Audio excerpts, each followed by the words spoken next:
Quand l'eau se fait glace, cela donne cette image rare à Bruxelles, des stalactites tout autour de la fontaine de la place Simonis. Un moment suspendu que de nombreux passants capturent, emportés par la magie de la scène. J'avais pas encore vu quelque chose d'aussi, on va dire, romantique. En rentrant du boulot, je croyais que c'était une mousse, mais j'étais surpris que c'est gelé. Ça fait 3 ans que je suis là et c'est la première fois que je vois la fontaine comme ça. C'est exceptionnel, je trouve que c'est très hiver à Bruxelles.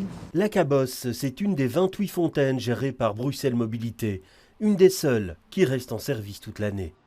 La règle générale, c'est qu'aucune fontaine reste en fonction pendant l'hiver. Il n'y en a que 4 qui continuent à fonctionner. C'est donc celle-ci, la Cabosse à Simonis. Il y a aussi Paul Bury, boulevard Albert II. Il y a Montgomery et il y a Louise. Actuellement, la fontaine Bury est à l'arrêt et a été en partie démontée. Celle de l'avenue Louise a débordé, des plaques de verglas se sont formées tout autour. Ses abords sont donc inaccessibles pour éviter les accidents. Seule celle de Kuckelberg offre ce somptueux spectacle.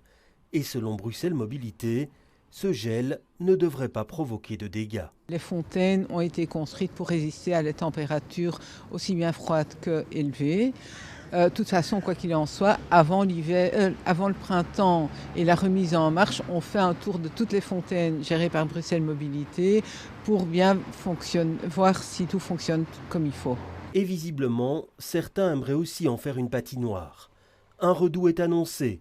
Il ne faut donc pas tarder pour admirer cette œuvre éphémère de Dame Nature.